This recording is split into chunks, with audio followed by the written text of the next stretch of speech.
Hey, what's going on, guys? So today I'm talking about what preachers do just about every single week, and it's outlining. And so that's what we're going to talk about this morning on Help Me Preach.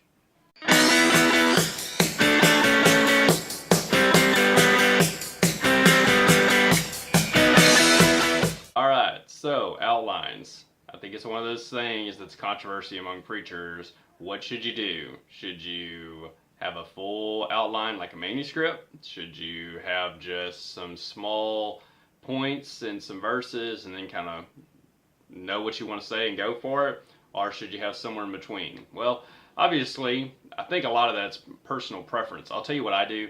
I do the basically 2-page. So I've got 2 complete pages that I have. So it's kind of like a hybrid of the manuscript. But anyway, that's where I go. So that's my perspective as we talk about some of this stuff. But here's what I do, and here's some of the things that I think about with outlining. So first off, whatever you do, keep it simple. Man, like, don't make it super complicated.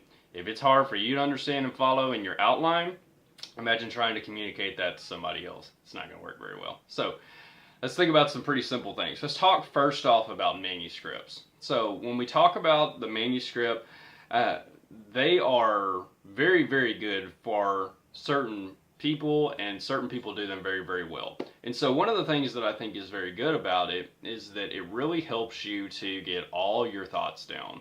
So you really have it clear in your mind, and you know really exactly what you're going to say. So if you're trying to get across a certain particular point, then bam, like you've already got it written down, you practice that, and you're good.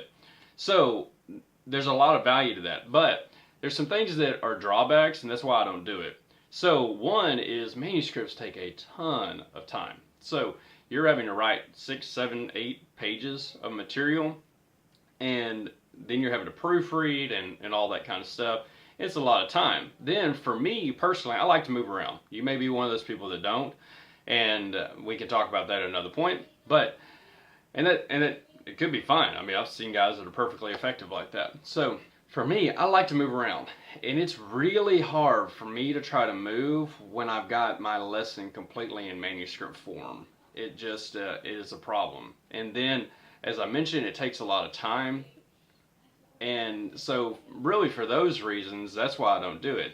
I write a lot of my thoughts down that I want, but I just don't go through and do the full manuscript. So if you do that, more power to you, so long as it's helping you, it's not actually hindering you. So I try to operate again by the Pareto principle. I want to do the 20% that gets the 80% of the yield. I hate doing more work than I have to get a good product.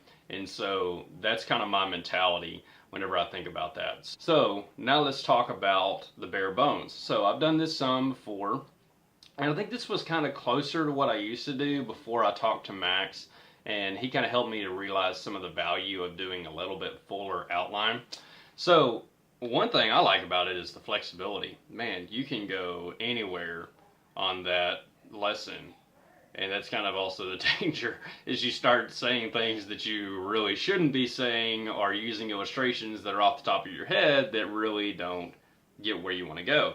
But I do like that to a certain extent. But here's one of the things that I started realizing, and this was because of Max, is that I would come back to some of those sermons and I would be wondering, what did I say in this lesson? What was my point, or what were my points underneath this? And so I could see my main points and what I was trying to talk about, but I didn't really have my arguments written down or where I was trying to go with things. So for me, I got away from that. So I wanted to have enough material on there that if I have to come back and re-preach that lesson, which I might, or I might rework it, I've at least got a lot of my information to help kind of rehash that. So that's kind of at least a few of my thoughts regarding manuscript or the bare bones and that kind of idea. So when we look at whatever you're doing, just realize they all have their pros and cons to a certain extent, but you need to be thinking about what works with you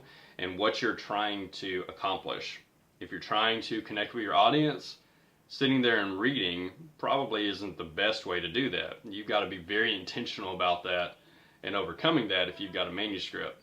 And then on the other side, you have to be very careful about it with your bare bones, that you're not, having a train wreck up there or whatever the case is. So hopefully that was helpful. So let's talk about some tips for good outlines. And so we'll end with that this morning. So first off, I think you've got to have simple structure that is easily followed. Sometimes you have sermons that are going everywhere preaching the word, right?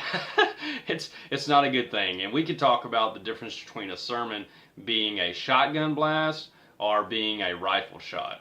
And generally, most of the time, I think it needs to be a rifle shot. It can be a shotgun sometimes, depending on what you're trying to talk about. But still, you need to really, again, keep it simple. So make it easy to follow. And you've seen my slides already. I really try to do that, and I encourage you to do something similar. It doesn't have to be just like I'm laying out, but just make it simple. All right, so how do we make it simple? What should we do? Well, the first thing with effective outlining is you need to put things in their proper place. So when you think about your sermons, sometimes we have ideas that we have in different areas that don't really make logical sense. So it's about as logical as, going through and putting your mop with your tools that you use for working on a car. Like, well, they kind of relate, but they kind of don't. So don't do that. Put things in the right logical places. And so that will help with that. So another part of this that I see with sermons sometimes is they have way too many points. So a friend of mine used the illustration. He said, imagine that each point in a sermon is like part of making a circle. And so the more points you have, the more round it gets, right? So if you have 7, 8 points or whatever. But the point that he was making is for all of those points that you add, you start losing distinctiveness. So that's why he recommended things like 2 or 3 or 4, maybe even 5 points. And I've gotten away with a 7, and you could theoretically get away with a 10, but those need to definitely be the anomaly. It's just too much information and too many points.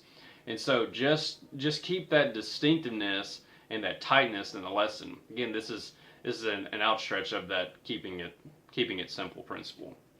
All right, so then for your points, if you got 8 points, get rid of the ones that don't move the story forward. So if you can reconcile and put them together, if you can help them to be better and make more logical sense, then do that. But one of the things is, and this is kind of a graveyard sometimes of lessons, is that people go through and they talk about everything they know, and they talk about the things that are interesting to them instead of the things that move the story forward or the lesson forward.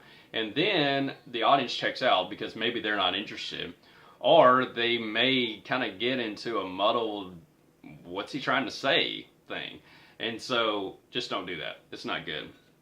So then another element of this is to have balance. So if you've got that 6-point lesson, which you theoretically could do, just make sure you don't spend like 20 minutes on the first 2 points and then like 10 minutes on the last 4.